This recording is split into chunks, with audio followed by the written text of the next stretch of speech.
Ryan.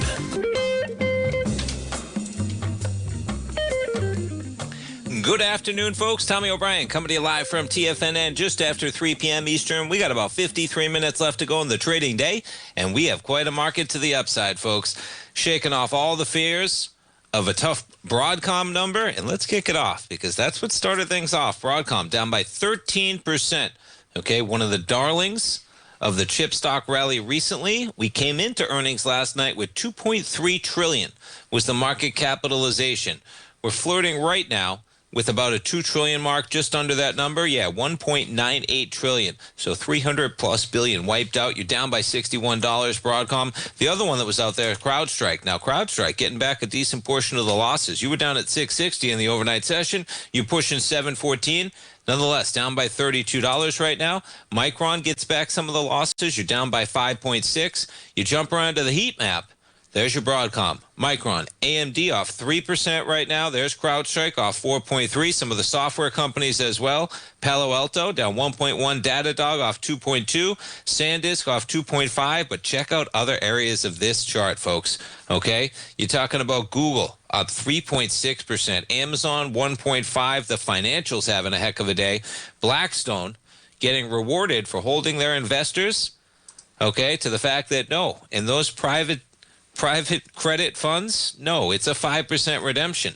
Nonetheless, we jump through the markets right now, and that's the context of the market shaking it off. So, yes, we got some of the biggest chip stocks out there trading in the red, but that heat map, whether it's financials, okay, consumer staples, Walmart having a heck of a day right now as well, and we'll jump around. But S&P's up by 0.5%, trading up 36 points. Making a run for the all-time highs on Monday. We're just off that level right now at 76.08.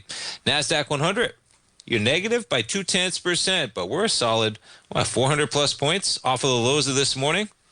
Yeah, trading right now just off 60 points or 0.2%, 30,571.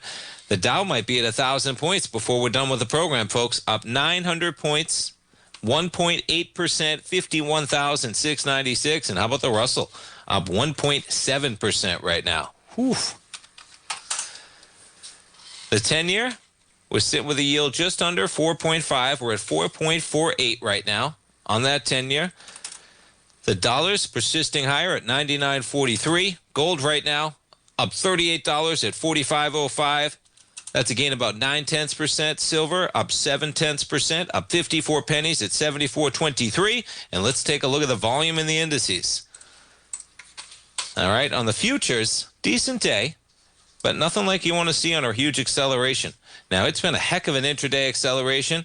Okay, you look at the ETF structure, the SPY. Look at this volume on the SPY.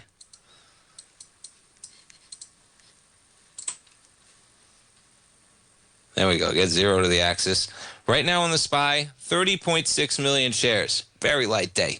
You're doing mostly 45, 50, 60 is a big day. 30 million shares on the SPY right now. You jump over the Qs, a little bit more pronounced, but same thing, not much volume. You know, intraday we've had some action, but not much volume in that market. We jump over the gold contract right now, 100,000 contracts. Yeah, we're doing more volume than we've done the last couple days, but 104,000 contracts. Now, how about the VIX, man? How about this VIX? The VIX is telling you everything you got to know, folks, okay? Broadcom just missed it out of the park last night, and this market does not care. All right, if anything, there's just a bit of a reorganization. That's you take a look at this heat map, man. Okay, yeah, a few equities that have been on quite a tear recently, giving back some of those gains, but look at the rest of this chart, man.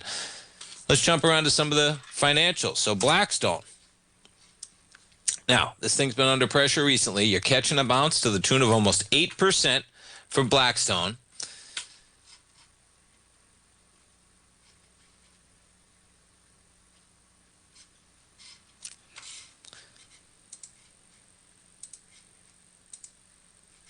Forgive me while I find that one. I had it up here. We got too many good articles to talk about in too short of a period of time. Oh, we're going to talk about Bitcoin and we're going to talk about tequila. How about that? Forgive me. Okay. I'll pull it up. But Blackstone's capping their withdrawals.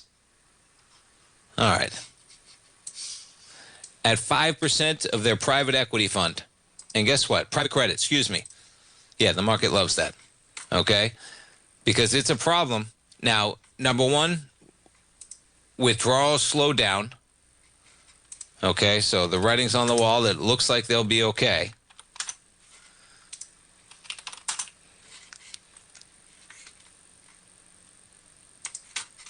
And so here's one of the headlines, all right? I was looking for the Bloomberg article. But yeah, so they're restricting flagship fund withdrawals. Now, this is the most tantalizing clickbait around, right? Oh my goodness, people can't get their money back. No, that's not how it's working, folks, okay?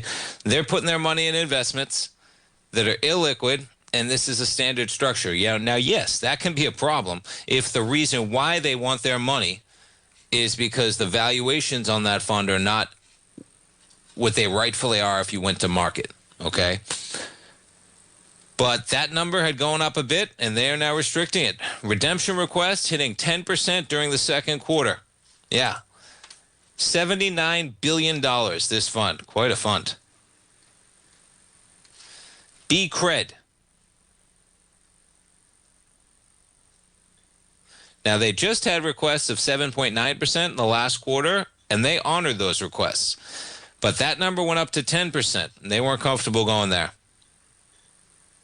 The fund drew inflows of about $1 billion during the first quarter, but ultimately recorded a net capital outflow after covering the withdrawals, which again, 3.8, right? But they still had $1 billion coming in, right? For all the fear, okay, for everything that gets talked about, how they're going to cap the ability to get it back, there was $1 billion that found their way into this fund. Now, God bless who's putting money in there because, yeah, when are you getting that money back if you want it? But they see the area and they think they're okay.